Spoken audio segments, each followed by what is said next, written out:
एक गरीब देश जो दुनिया को चौंका रहा है। पाकिस्तान दुनिया का वह अनोखा देश है जो दिखाता कुछ है और करता कुछ और। हमारे भारतीय मीडिया, जिसे आमतौर पर गोदी मीडिया कहा जाता है, पाकिस्तान को एक गरीब और असफल राष्ट्र के रूप में पेश करता है। हमें बताया जाता है कि पाकिस्तान में लोगों के पास खाने को रोटी नहीं है, अर्थव्यवस्था तबाह है और देश दिवालिया होने के कगार पर है। लेकिन दूसरी ओर संयुक्त राष्ट्र की रिपोर्टें कुछ और कहानी बयां करती हैं। उनके अनुसार पाकिस्तान में प्रति व्यक्ति भोजन की उपलब्धता भारत से बेहतर है। पाकिस्तान में लोग बेहतर खाते हैं और जीवन स्तर कई मामलों में भारत से आगे है। अब सवाल यह उठता है कि अगर पाकिस्तान वाकई में उतना गरीब है जितना भारतीय मीडिया दिखाता है, तो फिर वह कैसे सबसे आधुनिक मिसाइल और हथियार बना रहा है?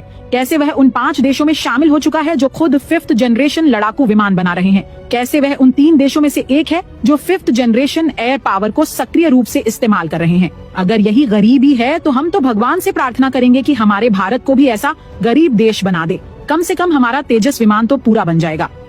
सच्चाई यह है कि पाकिस्तान ने न केवल अपनी वायुसेना को दुनिया की सबसे खतरनाक हवाई ताकतों में शामिल कर लिया है, बल्कि भारत को चारों ओर से रणनीतिक चुनौतियों में भी घेर लिया है। और हमारे देश में यहाँ 5 किलो गेहूं के लिए लोग लाइनों में खड़े रहते हैं, जबकि हमारा टैक्स का पैसा एक आउटडेटेड राफेल विमान में डूबा दिया गया, जिसका आज की 5th जनरेशन युद्ध में कोई विशेष स्थान नहीं है। दुर्भाग्यवश हमारे अपने सेवानिवृत्त जनरल जैसे कि जनरल बख्शी, जिन्होंने देश के लिए बलिदान दिए हैं, अब वही पुराना नैरेटिव फैला रहे हैं। पाकिस्तान को नीचा दिखाकर खुद को सच्चा देशभक्त साबित करना चाहते हैं। सवाल ये है, क्या उन्हें कहीं से रिश्वत मिल रही है? वरना 5th जनरेशन के युग में पुराने जमाने के विमानों की वकालत क्यों? अब समय आ गया है कि हम सच्चाई को पहचानें। पाकिस्तान एक ऐसी हकीकत बन चुका है जिसे नकारा नहीं जा सकता। एक ऐसा गरीब देश जो अपनी ताकत से पूरी दुनिया को चौंका रहा है। पाकिस्तान वह देश है जिसने दुश्मनों के साए में पलकर विकास किया है, जहां हर दूसरा दिन सीमाई तनाव से जुड़ा होता है, जहां हर साल आतंकवाद के खिलाफ लड़ाई लड़नी पड़ती है और जहां वैश्विक प्रतिबंध भी लगते रहे हैं। लेकिन इस सब के बावजूद वह देश आज न केवल अपनी संप्रभुता पर कायम है, बल्कि अपनी रक्षा उद्योग को भी मजबूत कर रहा है। क्या यह सब किसी गरीब देश की निशानी है? क्या एक गरीब देश खुद फिजा में दुश्मन के विमान गिरा सकता है? याद है ना 27 फरवरी 2019, जब पाकिस्तान ने न केवल भारतीय विमान मार गिराए, बल्कि एक पायलट को जीवित गिरफ्तार भी किया।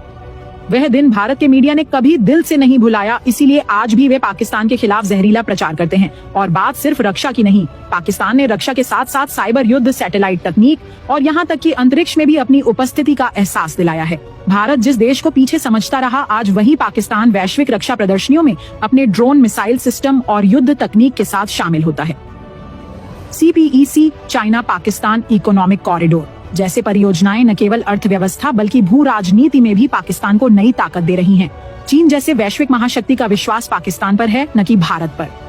तो क्या यह सच में गरीबी है? एक तरफ हम हैं जहां एक किसान को अपनी उपज का सही मूल्य नहीं मिलता, एक छात्र को पढ़ाई के बाद नौकरी नहीं मिलती और एक सैनिक को आधुनिक हथियार नहीं मिलते। दूसरी तरफ पाकिस्तान है जो युद्ध के लिहाज से आत्मनिर्भरता की ओर बढ़ रहा है। अगर वह गरीब है तो फिर हम क्या हैं? भारतीय जनता को धोखा क्यों दिया जा रहा है? हमारा मीडिया हमें भावनात्मक फिल्में दिखाकर पाकिस्तान को दुश्मन और खुद को पीड़ित बनाकर केवल वोट बैंक हासिल करना चाहता है। हमें गरीबों की समस्याओं से हटाकर दुश्मन की ओर ध्यान केंद्रित किया जाता है, ताकि हम सवाल न करें कि हमारे अस्पतालों में दवाइयाँ क्यों नहीं है, हमारे बच्चों को शिक्षा क्यों